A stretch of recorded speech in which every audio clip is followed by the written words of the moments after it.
નમસ્કાર મિત્રો, જુગ જૂની ઝાલાવાડ અને એનો જુગ જૂનો ઇતિહાસ એવા ઝાલાવાડ પંથકમાં આવેલા પાટડીમાં બિરાજમાન ઝાલા વંશની જન્મદાત્રી શક્તિમાની પ્રાગટ્ય કથાની વાત કરીશું. પ્રાચીન લોકવાયકા મુજબ રાજા હરપાળદેવને માં શક્તિએ પૂરણ પરચા પૂર્યા અને બાબરા ભૂતને વશમાં કર્યો.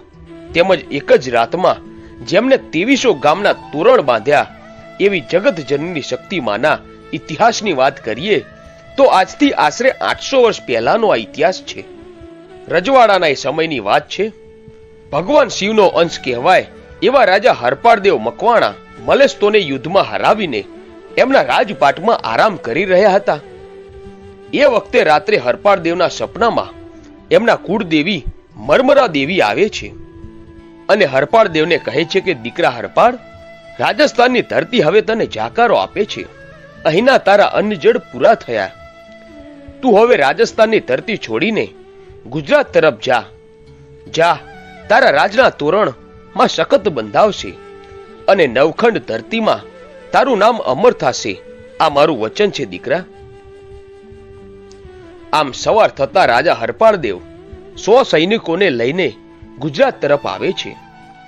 ફરતા ફરતા તે પાટણ પરગણામાં એમના મિત્ર કરણસિંહ વાઘેલાને ત્યાં પહોંચ્યા.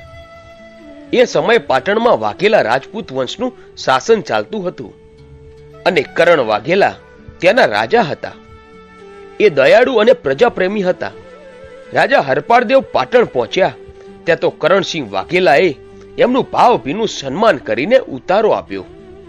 પછી તો દિવસ આથમ્યો અને રાત પડતા જ પાટણની આખી શકલ બદલાઈ ગઈ. દિવસે ધમધમતું પાટણનું બજાર રાત પડતા જ બેકાર સુમ સામ થઈ ગયું. એવામાં કોઈ સિપાહીએ નગરા ઉપર દાંડીનો ઘા કરીને કહ્યું કે સાંભળો સાંભળો હો પ્રજાજનો સાંભળો. આજે એક વિધવા ભામણીનો દીકરો બાબરા ભૂતના બાકડા લઈને દેવા જાય છે. એ બલી બનીને જાય છે. હાથ સાંભળજો, હાથ સાંભળજો પ્રજાજનો. આવો અવાજ હરપાળદેવે પોતાના ઉતારા ઉપર સાંભળ્યો. ત્યારે હરપાળદેવ પેલા સિપાહીને પાસે બોલાવીને પૂછે છે કે ભાઈ, શેનો સાદ પાડે છે તું? ત્યારે પેલા સિપાહીએ કહ્યું કે આજે બાબરા ભૂતને બાકડા દેવા જવાનો દિવસ છે અને જે માણસ બાકડા લઈને જાય છે એ પાછો આવતો નથી. એને પણ બાબરો ભૂત પરખી જાય છે અને આજે એક વિધવા બ્રાહ્મણીના દીકરાનો વારો છે. પછી હરપાળદેવે સિપાહીઓને કહ્યું કે જાઓ, જઈને કરણસિંહ વાઘેલાને કહો આજે બાબરા ભૂતના બાકડા લઈને બ્રાહ્મણીના દીકરાને બદલે હું પોતે જઈશ અને પાછો આવીને કરણસિંહ વાઘેલાને મળીશ. પછી તો નક્કી થયા મુજબ રાજા હરપાળદેવ રથમાં બાબરા ભૂતના બાકડા લઈને મરમરા દેવીને યાદ કરીને પાટણની સ્મશાને પહોંચે છે. ત્યાં બાબરો ભૂત આવે છે અને કહે છે, લાવ મારા બાકડા લાવ.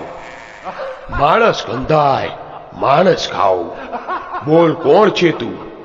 લાવ મારા બાકડા લાવ. પછી તો હરપાળદેવે રથમાંથી ઉતરીને બાબરા ભૂત સાથે લડાઈ કરી. પછી હરપાળદેવે મરમરા દેવીને યાદ કર્યા.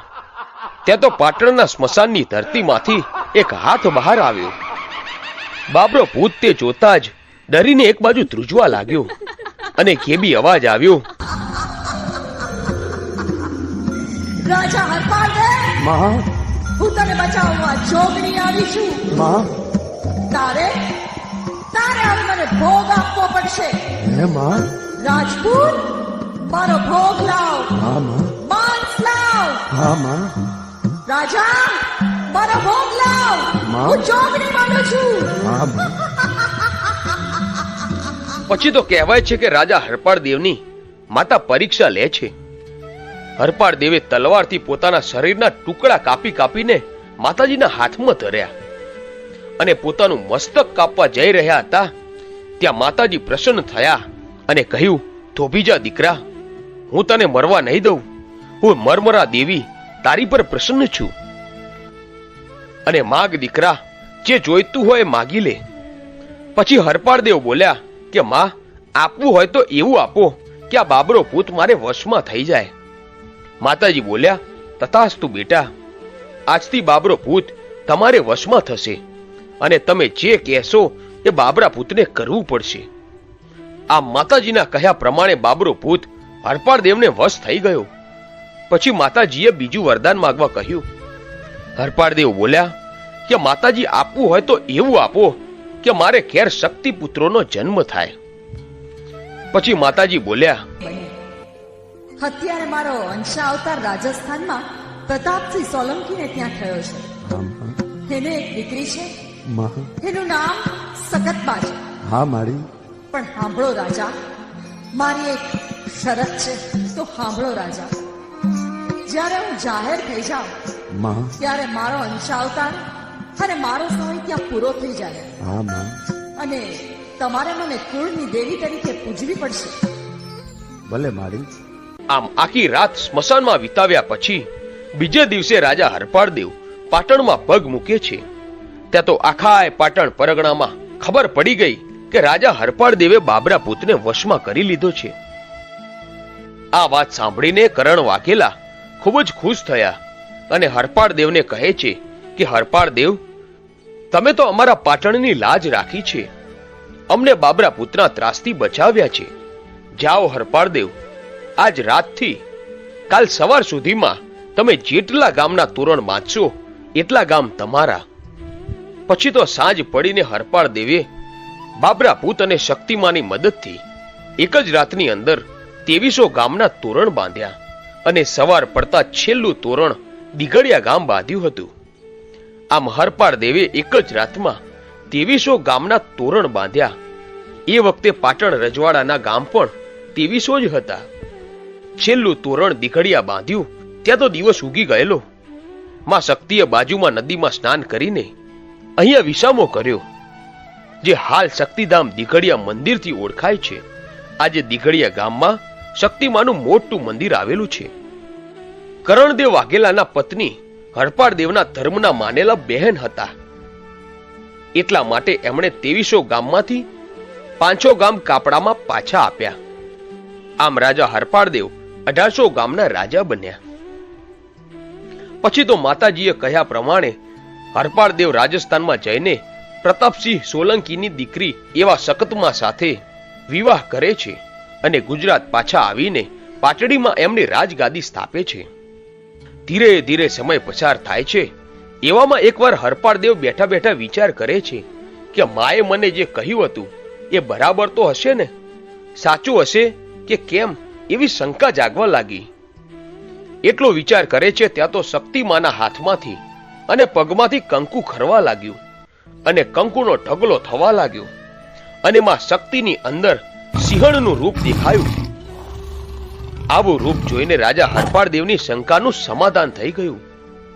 પછી તો 10 વર્ષ વીત્યા હશે અને રાજા હરપાળ દેવના આંગણે 3 દીકરા રમે છે. પછી તો માં શક્તિ વિચાર કરે છે કે હવે આ રાજાનું કામ અહીંયા પૂરું થયું, એટલે હવે મારે અહીંથી જવું જોઈએ. પણ જતા જતા હું કંઈક એવો પ્રગટ પરચો આપતી જાઉં તો આ જગત મને યાદ રાખે. આમ શક્તિ માને પરચા પૂરીને જગતમાં મહિમા વધારો હશે અને ક્યાંક અમર બેસણા કરવા હશે. એટલે પાટડીની ધરતી પર માતાજી રમતીઓ માંડે છે અને પ્રગટ પરચો પૂરે છે. આમાં બને છે એવું કે એક દિવસ હરપાળ દેવના 3 કુંવરો અને એક ચારણનો દીકરો, આમ ચારેય જણા ગેડી દડો રમતા હોય છે. ત્યાં તો રાજાના હાથીખાનામાંથી મંગળા નામનો હાથી ગાંડો તૂર થઈને ભાગમ ભાગ કરે છે. સિપાહીઓ હાથીને પકડવા પાછળ દોડે છે. હાથી એમના માણસોને હડફેટે લેતો લેતો આમ તેમ ભાગે છે. રાજમાં ચારેય તરફ ભાગો ભાગોના હાથ પડે છે. આ બાજુ રાજના ઝરૂખામાં શક્તિ જુએ છે તો એમના કુંવરો નીચે બગીચામાં રમતા હતા. એટલે એમણે માયા કરી અને ઝરૂખામાંથી ઊભા ઊભા માતાજીએ હાથ લંબાવ્યો. ચારણના દીકરાને ટાપલી મારીને બચાવી લીધો. ત્યારથી તેઓ ટાપડિયા ચારણ કહેવાય અને 3 કુંવરોને હથેળીમાં ચાલી લીધા એટલે મકવાણા રાજપૂત ત્યાંથી ઝાલા રાજપૂત કહેવાયા. આમ 4 જણાને માતાજીએ બચાવી લીધા અને આખા રાજમાં માં શક્તિના ચમત્કારની ખબર પડી ગઈ અને સૌને માતાજીના દર્શન થઈ ગયા. આ બાજુ રાજા હરપાળ દેવને માં શક્તિએ આપેલું વચન યાદ આવે છે. માતાજીએ કહેલું કે જ્યારે જગતને જાણ થશે કે હું આદ્ય શક્તિ જગદંબા પોતે છું, ત્યારે આ નવખંડ ધરતી છોડીને હું ચાલી જઈશ. આ વાતની જાણ થઈ ત્યાં તો રાજા હરપાળ દેવે ઝરૂખા તરફ દોટ મૂકે છે. માં શક્તિ પાટડીનું રાજ છોડી ચાલી જવા ગડગડતી દોટ મૂકે છે. પાછળ રાજા હરપાળદેવ દોડે છે અને કહેવાય છે કે હાલનું જે ધામા ગામ છે ત્યાં આદ્ય શક્તિ મીઠાના ઢગલામાં સમાઈ ગયા. આ બધી માતાજીની જ લીલા હતી. વિક્રમ સંવત 1171 ચૈત્ર વદ 13નો દિવસ હતો અને ઇતિહાસના તે દિવસે માં આદ્ય શક્તિ ધામાની ધરતીમાં અદૃશ્ય થઈ ગયા. હાલમાં શક્તિમાની પ્રાગટ્ય ભૂમિ પાટડી અને સમાધિ સ્થળ ધામામાં દર વર્ષે ચૈત્ર વદ 13ના રોજ ઝાલા કુળના વંશજ પોતાના પરિવારજનો સાથે પાટડી અને ધામામાં માં શક્તિના દર્શન કરવા આવે છે. અને પાટડીમાં જે ટોડલે રાજા હરપાળ દેવ અને શક્તિમાએ પ્રથમ તોરણ બાંધ્યું હતું, એ ટોડલો પાટડીના ભવ્ય ભૂતકાળની ગવાહી પૂરતો આજે પણ પાટડીમાં અડીખમ ઊભો છે.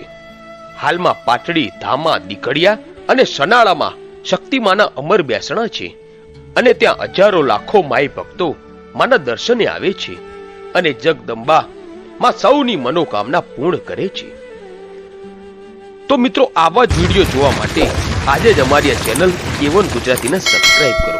ધન્યવાદ.